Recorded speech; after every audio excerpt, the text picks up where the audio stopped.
আমরা প্রত্যেকটা মানুষই এক একটা দর্শন কিংবা ধারণা পোষণ করি।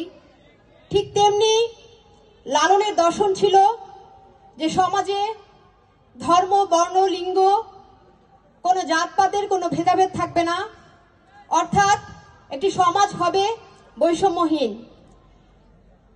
আমাদের বাংলাদেশে আরেকজন এরকম ব্যক্তি রয়েছেন যিনি একাধারে বাংলাদেশের মানুষের তথা বাংলাদেশে যে মজলুম যে জনতা রয়েছেন মজলুমের পক্ষে সবসময় কথা বলে গেছেন। তিনি হচ্ছেন মাওলানা আব্দুল হামিদ খান ভাসানী। তারও একটি দর্শন ছিল, তিনিও যে দর্শন লালন করতেন সেখানে ছিল যে প্রত্যেকটা মানুষের সহ প্রত্যেকটা প্রাণীকুলের প্রাণের হক আদায় করতে হবে। এবং আমরা দেখব, অর্থাৎ এখানেও আমরা দেখছি যে একটি বৈষম্যহীন সমাজ ব্যবস্থা কিংবা রাষ্ট্র ব্যবস্থার কথাই বলা হচ্ছে।